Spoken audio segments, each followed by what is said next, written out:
Un equipo de los servicios informativos de esta casa, Telemadrid, formado por 2 periodistas, ha viajado hasta Cuba. Allí se han infiltrado como si fuesen simples turistas, con cámara en mano. Las redactoras han podido ser testigos de la precaria situación económica y social que tienen que sobrellevar los cubanos. Han conversado con esposas de presos políticos, han hablado con taxistas desencantados, con viudas que piden limosna por las calles. Han sido testigos, por ejemplo, del desabastecimiento absoluto en las farmacias cubanas, en claro contraste con esa imagen de normalidad y opulencia que se pretende transmitir en los establecimientos destinados a los turistas. La miseria campa a sus anchas. Imágenes de una isla que son la realidad que viven en su día a día los cubanos.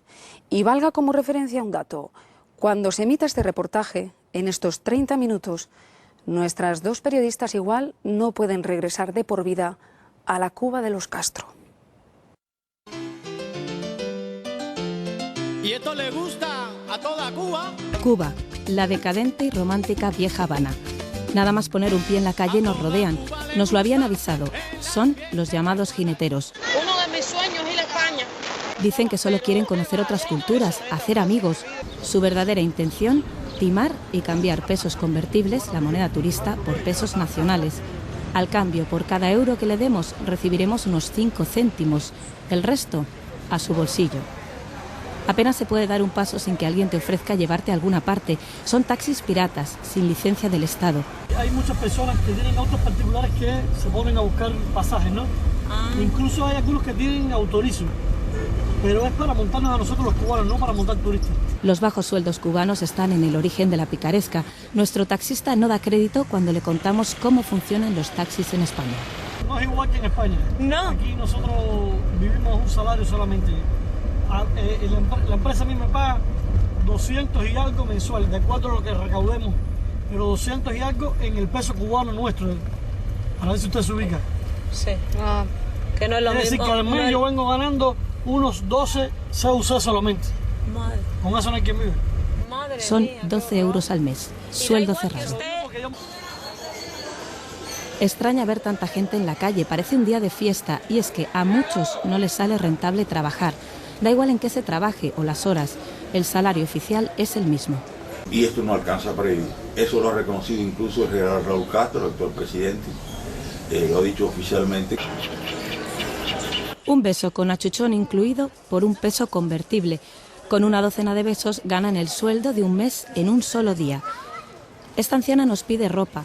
Los mayores tratan de buscarse la vida comprando el granma y revendiéndolo un poco más caro. Hasta una canción improvisada tiene precio. Tengo maní tostado, vengo garapiñado, tengo mi cacahuete, mira turista aquí. Esta mujer oferta conos con unos 10 cacahuetes. Los turistas me dan por $4, hay veces que me dan 50 centavos por 4. Y es más que nada, y así voy aumentando. ¿Da como para vivir esto? ¿Cuánto se saca Para usted? vivir, no para sobrevivir. Su pensión por viudedad es de 147 pesos nacionales, unos 6 euros. Nos cuenta que su vivienda fue arrasada por los huracanes de este verano. ¿Se le cayó la casa? Sí, todas las oblinas, y aquello arrancaba los árboles de raíz.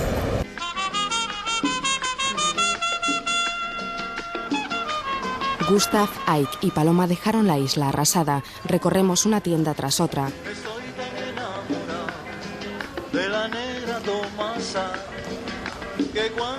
Estanterías vacías. Puestos con apenas unos gramos de carne. Nada que pesar en esta balanza. Solo la foto del Che. Y mercados con verduras que nadie puede pagar. Las únicas colas en los comedores obreros. Es una cosa increíble, mientras las tierras están abandonadas, casi el 55% de la tierra cultivable está ociosa, está llena de maleza. La antes gran azucarera del mundo ahora la importa. Cuba compra el 84% de los alimentos que consume, y aquí está una de las grandes mentiras del régimen. Cuba está importando la mayoría de sus alimentos en estos momentos del enemigo, o sea, de Estados Unidos. El 40% de las importaciones de alimentos viene de Estados Unidos, a pesar de la propaganda que el gobierno que hace del embargo y de toda una serie de cosas. Ya Estados Unidos es el 5.º socio comercial. ¿Y qué pasa con el bloqueo? Un absurdo y lo que ha servido es para darle una coartada al totalitarismo, ¿no? Pero esa propaganda del gobierno cubano es totalmente falsa y mentirosa y engaña al mundo entero. Emprendemos viaje hacia la zona más afectada por el Gustav. Vemos casas sin techo de las que solo se mantiene en pie una de las paredes. Llevan meses viviendo entre las ruinas. En cifras, las pérdidas ascienden a 7.000 millones de euros, 500.000 viviendas destruidas. La propaganda socialista aún aguanta en pie, pero es lo único. Las pocas ayudas que la dictadura castrista ha aceptado se venden. No se encuentran tejas ni ladrillos y lo poco que hay a precio de oro. Un colchón se lleva el sueldo completo de un mes.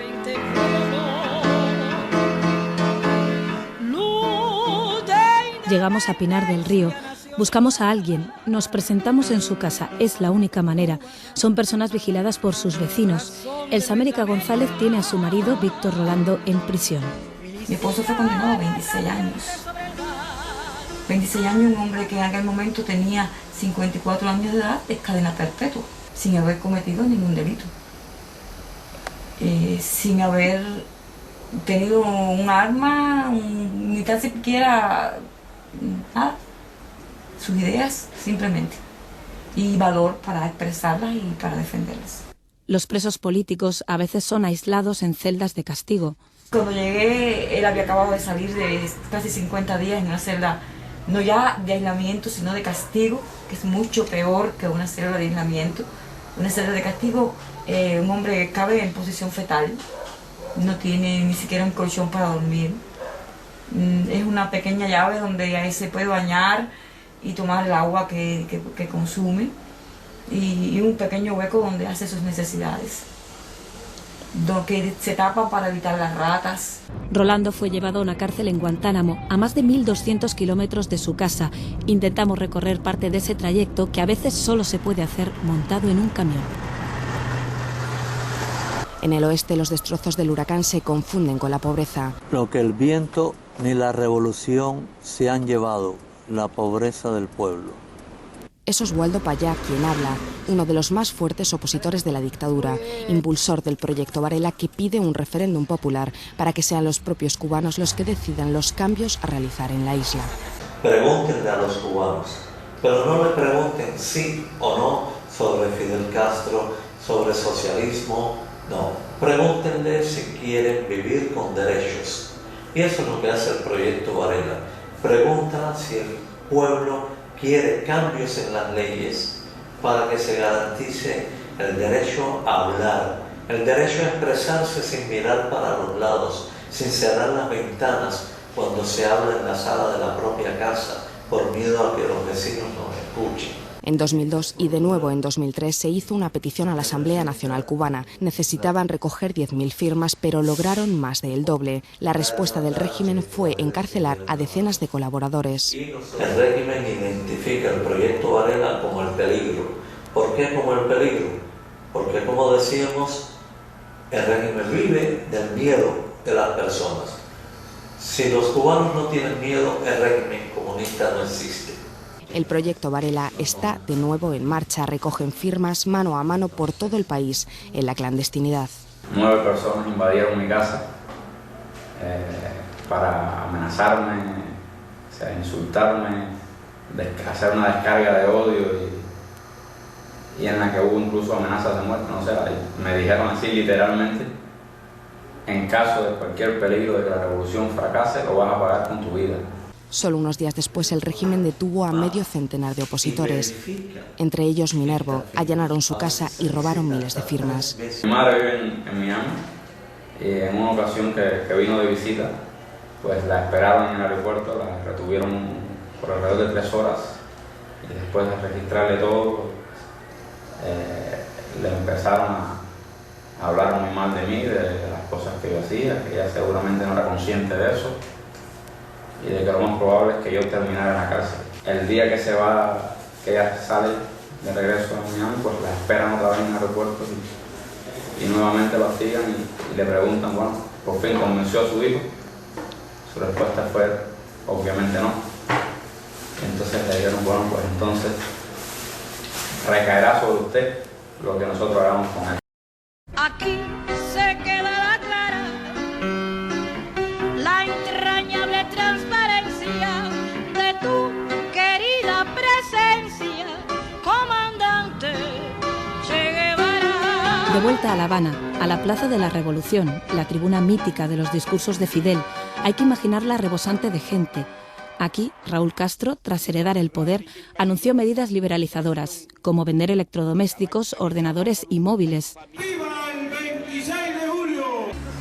Se ven en los escaparates, pero basta echar un ojo al precio.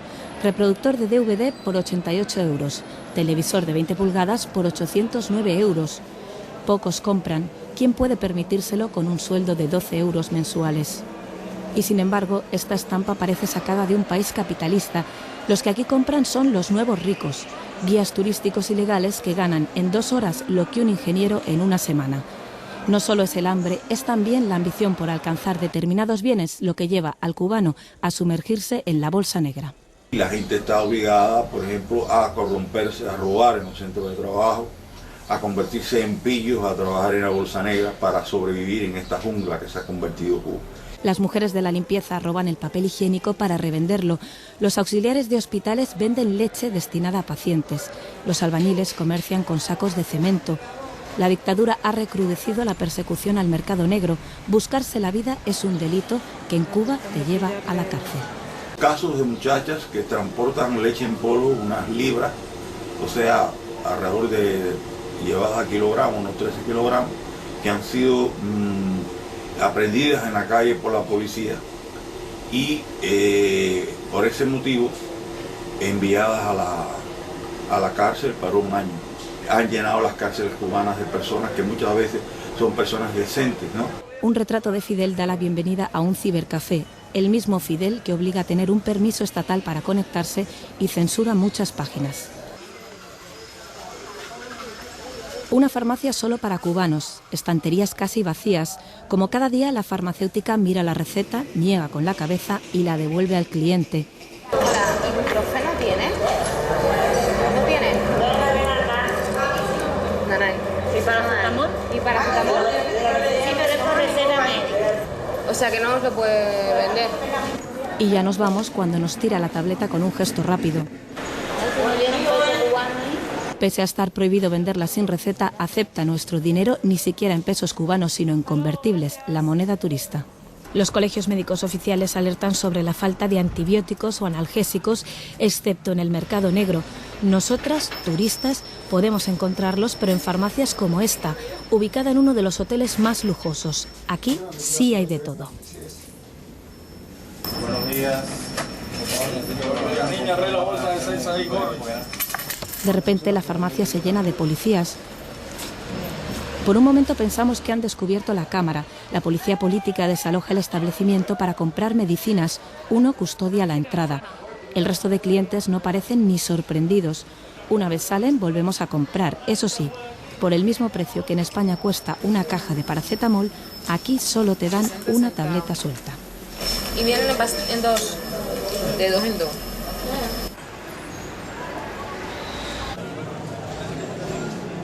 Esta no es una casa derruida más. No damos crédito a leer el letrero. Un servicio de salud en plena Habana Vieja. No parece propio del sistema de sanidad del que presume la dictadura. Ninguno de los consultorios que hemos visto por la isla parecen tener mucha actividad. Los propios trabajadores nos lo confirman. 3 de cada 4 ambulatorios están cerrados por falta de personal.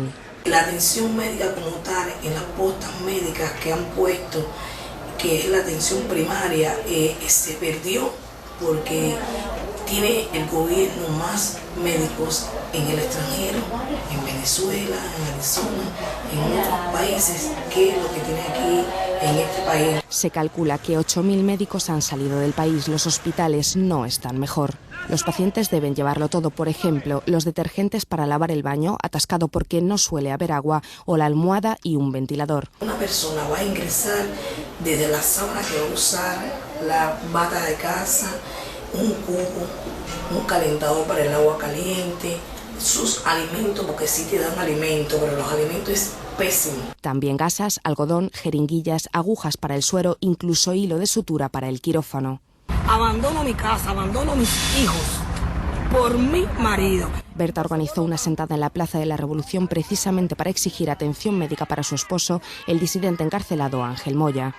Solo pedía que le llevaran a un hospital para operarle de la hernia discal que sufría. ¡Libertad! ¡Libertad! ¡Libertad!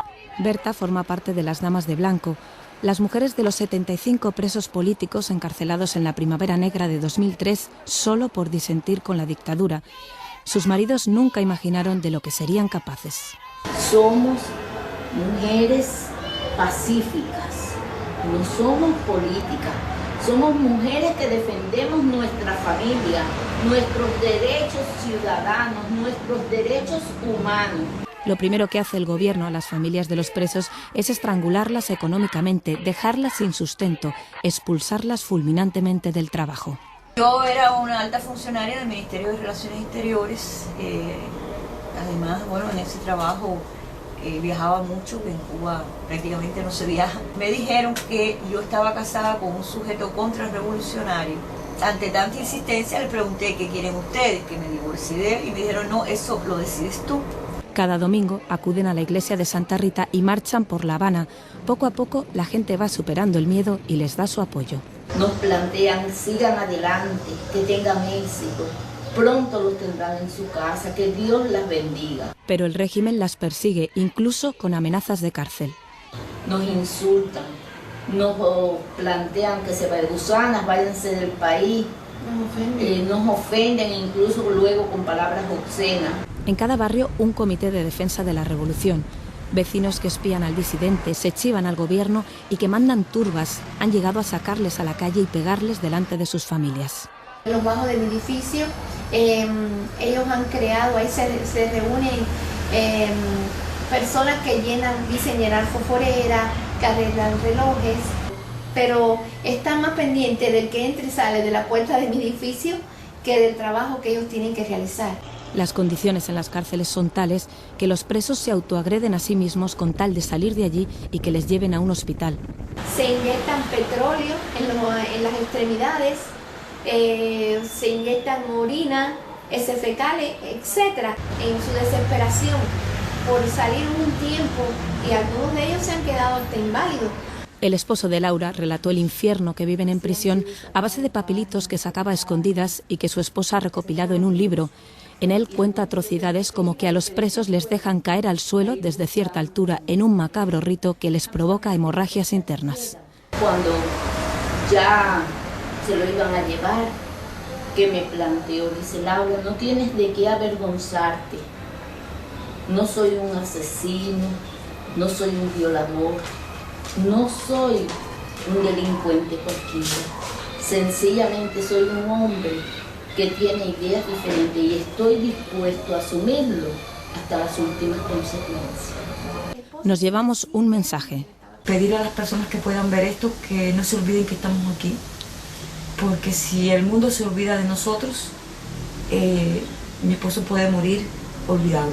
Que sepan que aquí en Cuba los derechos humanos están secuestrados, están de luto. Yo quiero una Cuba de plena reconciliación, que se acaben los odios que por tantos años han hecho sufrir a la sociedad, a los cubanos. Esa es también la Cuba a la que nosotras queremos volver. Cuba, qué linda es Cuba, qué